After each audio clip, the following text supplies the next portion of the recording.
შეფასებისა და გამოცდების ეროვნული ცენტრის ხელმძღვანელ სოფიო გორგაძეს დღეს გამართულ ბრიფინგზე ჩვენ დაუსვით შეკითხვა, თუ რატომ არ შეასრულა გამოცდების ეროვნულმა ცენტრმა სასამართლოს მიერ გამოტანილი განჩინება, რომლის მიხედვითაც ისინი ვალდებული იყვნენ, რომ აბიტურიენტი სანდრო ბაჩიაშვილი დამატებით გამოცდაზე გაეშვათ. როგორც სოფიო გორგაძე ამბობს, მან მთელი პასუხისმგებლობა ამ შემთხვევაში სასამართლოს გადააბრალა და როგორც ის ამბობს, სასამართლოს განჩინებაში მხოლოდ მაშინ ეწერა, რომ დამატებით გამოცდაზე უნდა გაეშვათ აბიტურიენტი, რაც უკვე დამატებითი სესია დასრულებული იყო და სოფიო გორგაძე არ გამორიცხავს იმას, რომ სასამართლოს განჩინებაში რომ ყოფილიყო ჩანაწერი, რომ სანდრო ბაჩიაშვილი ახალ გამოცდაზე გაეშვათ, მაშინ ისინი დაიწყებდნენ შესაბამის მზადებას და არ გამორიცხავს იმას, რომ სანდრო ბაჩიაშვილისთვის ახალი გამოცდა ჩაეტარებინათ. რაც შეეხება აბიტურიენტის დედას, ის ჩვენთან საუბრის დროს ამბობს, რომ სოფიო გორგაძე თამაშობს სიტყვებით და ყველაფერი გააკეთეს იმისთვის, რომ მოეწყოთ სამართლებრივი კოლაფსი და როგორც აბიტურიენტის დედა აღნიშნავს, ეს არის დამსჯელობითი ღონისძიება და ამით სურთ, რომ გააჩვმონ ყველა აბიტურიენტი, რათა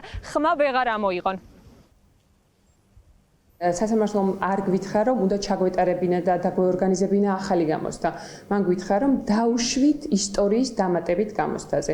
ისტორიის დამატებითი გამოცდა უკვე ჩატარებული იყო. დაევალებია, რომ დაორგანიზეთ კიდევ ერთი ახალი გამოცდა. ეს არ იყო დავალება, იყო ისტორიის არსებულ დამატებით გამოცდაზე ეს აბიტურიენტიც დაუშვით. მაშინ სხვა ამბავი იქნებოდა და დავიწყებდით ორგანიზებას, ხო, მანამ სანამ ეს საქმე გაგრძელდებოდა და ამისთვის მოემზადებოდით, ესე ვთქვათ, ახლა ყველაფერი გააკეთეს იმისთვის, რომ შეექმნათ სამართლებრივი კოლაფსი.